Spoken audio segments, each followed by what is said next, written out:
Though Russell Westbrook became the fourth player since the merger to score at least 40 points in 3 straight games, but didn't get a triple-double. Westbrook finished with 45 points, while the other 4 starters on the Thunder combined for 12. Max, should Russ ever forgive Kevin Durant for leaving Westbrook?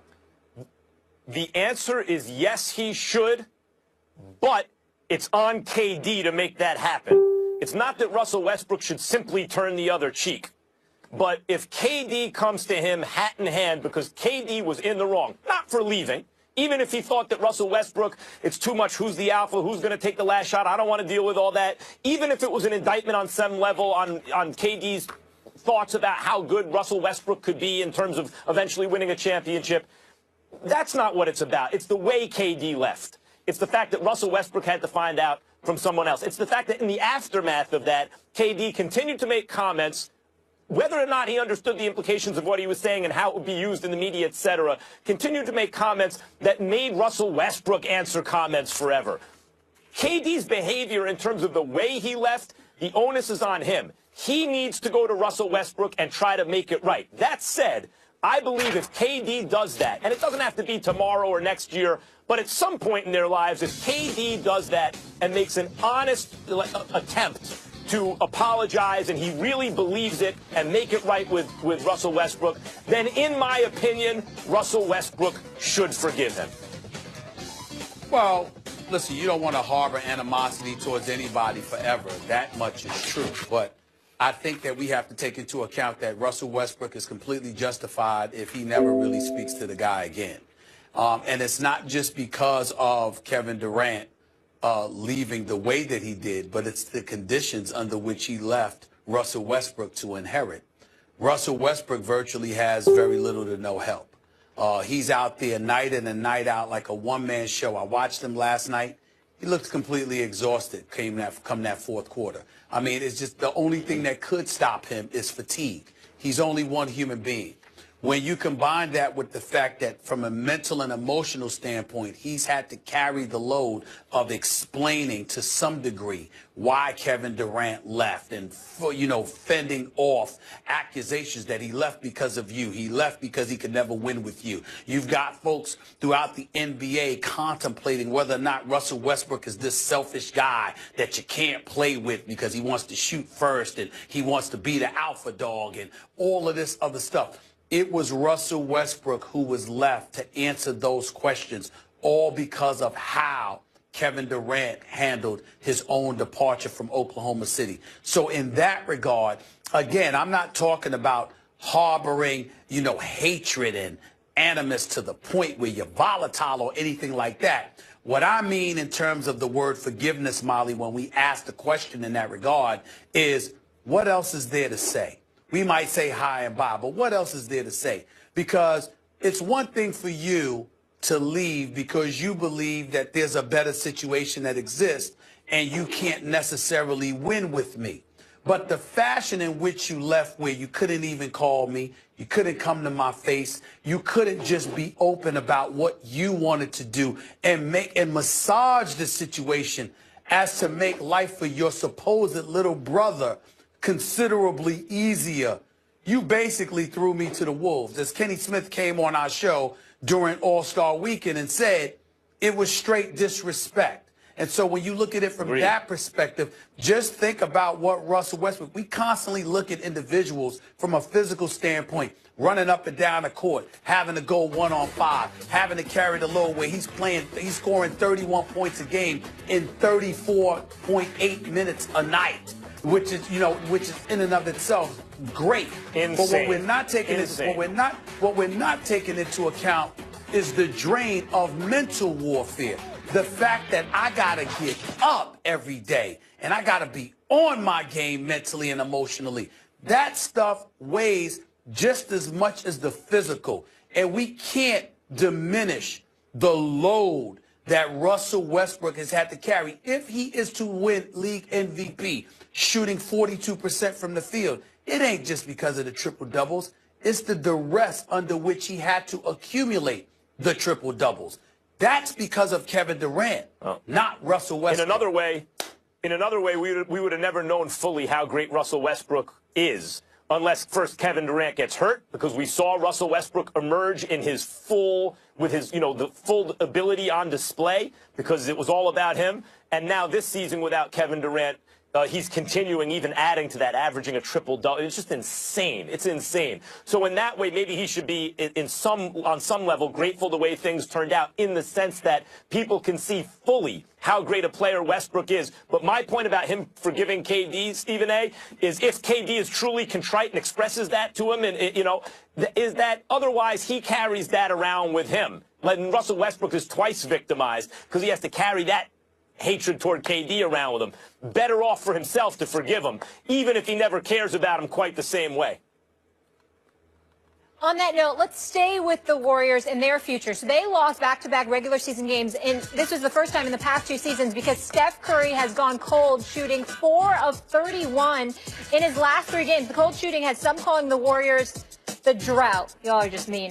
And the Spurs are now only 3 games back in the West. So we asked you guys earlier in the show, will the Spurs catch the Drought Brothers for the top, I can't believe I'm saying this, for the top seed in the West? And 54% say they will, that San Antonio will catch them. Stephen A., you on board with that?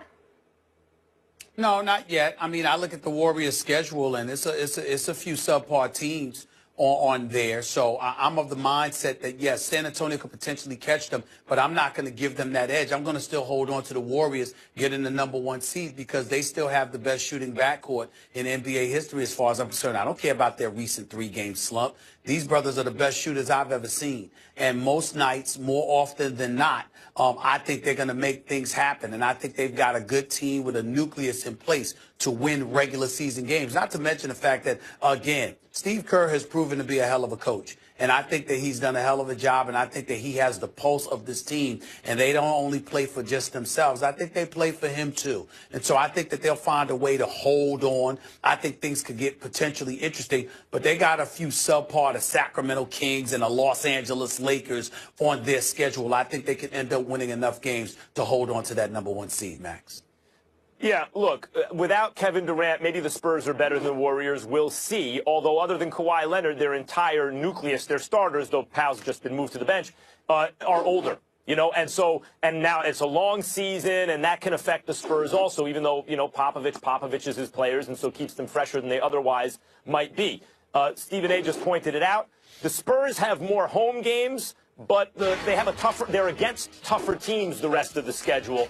I would say overall the Warriors have an easier schedule, and even without Durant, I mean, they didn't have Durant last year. Yes, no Barnes, no Bogut, but they have a great team even without those guys. They're coached up extremely well. They've been playing together for a number of years. They're a well-oiled machine, and they have a 3-game lead on the Spurs. Now, I realize with 21 games for the Warriors left to play, I realized just yesterday, I said, well, they have a 4-game lead. 1 day later, they have a 3-game lead. It's not inconceivable that the Spurs catch them. But I think if you stake a team like Golden State with an easier schedule, with not a ton of games left, a 3-game lead, I like them to win the West. Well, look, I'm looking at this right now. First of all, they got 2 days rested, then they go against the Knicks. Well, we know what's going to happen this coming Sunday. Let's throw that out the way. Then I'm looking at games on this schedule. You got the Timberwolves, you got the 76ers, you got the Magic, Milwaukee. They're at home, though. You're at home playing against Milwaukee, even though they gave you some noise last year. You got, I'm just looking Sacramento. Minnesota again, Phoenix, New Orleans with DeMarcus Cousins on the court. They can't seem to win. They win when he's not there. So I'm just looking at it from the standpoint that the Spurs probably have a slightly tougher schedule. I just say that the Warriors should hold on. All right, you guys do, but the First Take fam has their film the Spurs right now. Coming up, the NFL has a serious problem that needs to be fixed sooner than later. We'll explain that coming up in the Final Take. I am Usain Bolt, the fastest man in the world, and people of Jamaica love and watch First Take.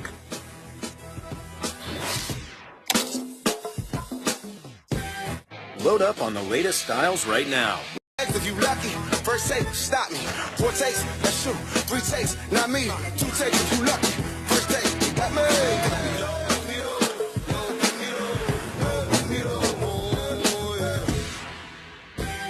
What's up, everybody? Welcome into First Take on a Feel Good Friday. And look who is here. Darren Woodson is in the building. The Super Bowl. Always Always a pleasure, Right Darren. off the Hold top. it, hold on. He's Hold already it, chirping. hold on. I already hear him. Little bird. Hold Yes, on. yes. Hold on. What the hell is he doing here this early? I Why upgraded. is Darren Woodson, a cowboy, starting off first take? Security? Where's security? Where's Sitting in your, hey, security? Max, I'm sitting in your seat too, Max. Oh, Lord. Appreciate you, Max. See that? Stephen Yeah, A. yeah. Jackson, Well, New listen, York. listen, when the cat's away. Going on? Yeah. We know when the cat's away. How are you guys feeling this morning? You're already feisty, I can tell. I was all right until I saw him, Yeah, a cowboy, whatever. starting off the show. Haters. I know Stephen A. and I are about to butt heads on a bunch of stuff, so I can't wait. Okay, cool. Darren, do you want to start the show? Let's do it. Okay, we'll start it then because Darren wants to. There is a youth movement in New York. The Jets add Brandon Marshall to the list of veteran players that will be released. First reported by Newsday, then confirmed by our Adam Schefter. So a source close to Marshall told Schefter that the Jets offered a contract extension with no pay cut, but they eventually decided to part ways and not to trade him. So Marshall joins Revis, Nick Mangold, and Nick Folk as offseason salary cap casualties for the Jets. The move can't become official until the new league business year, which starts March 9th, right around the corner at 4 p.m. Eastern. Hall of Famer Bill Polian with a hot take on Gang Green. Don't forget, next year in the draft is a good quarterback year. Shall we say that maybe they're reloading with the idea that this year may not be a terrific year record-wise. Are they doing the Sixers thing and tanking, Bill? Well, I don't want to say that. But we saw the Browns do it with no repercussions, by the way. So who knows? Maybe it's an objective. It's hard for me to believe in New York. And the moves they've made thus far have been justified without question. And you believe the Browns tanked this year, then? There's no question about it. They said it. They didn't care about the won-loss record. They said it, and there were no repercussions. So the Jets are clearly getting younger and save $43.4 million against the cap. But Stephen A., are they making the right moves?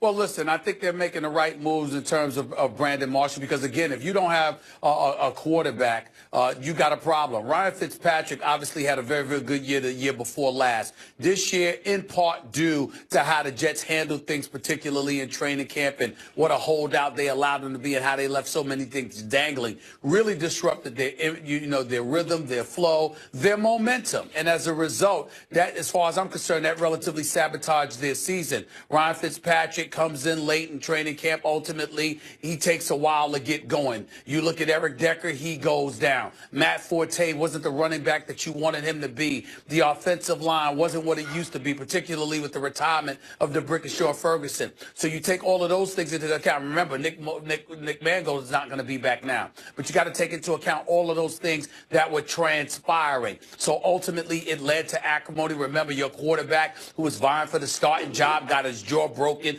because he stupidly got in the face of a 250-pound linebacker he owed money to, if you can believe that. I'm talking about Geno Smith here, obviously. All of those things taken into consideration, they never really had a chance to have a successful season. And so when you look at it from that perspective, and then Darrelle Revis didn't want to be there any longer and played like it. As a result, they've let him go. Now they've let Brandon Marshall go. No doubt they'll probably let David Harris go. They'll probably try to trade Sheldon Richardson as well. You take all of those things into consideration. They clearly seem to be conceding next season. I can't believe I'm saying that in New York. I certainly don't support it, but I do like Bowles. I do like McCagnon. I know that they have some kind of a vision, and I know that they feel somewhat betrayed by the personnel they had in that locker room last year. So to return with all of those bodies intact, I'm not sure I would trust them any more than McCagnon or Bowles or Woody Johnson appears to be trusting them right now. And as a result, with Brandon Marshall, 32 years of age, coming off his worst season, only 59 receptions, targeted 128 times, and still putting up those paltry numbers, that wasn't about his talent because we all know he could play. It was about what he was playing with. He's never been in a playoffs before. He's 32 years of age. He's not going to be an asset to that locker room because he doesn't want to be a part of a rebuilding project. So I think it was the right decision to let him go. Of course it was the right decision to let him go. And I do support it. Unlike you, Stephen A., the Jets, I don't care, the New York, wherever they're from, as Bill Polian said, Cleveland.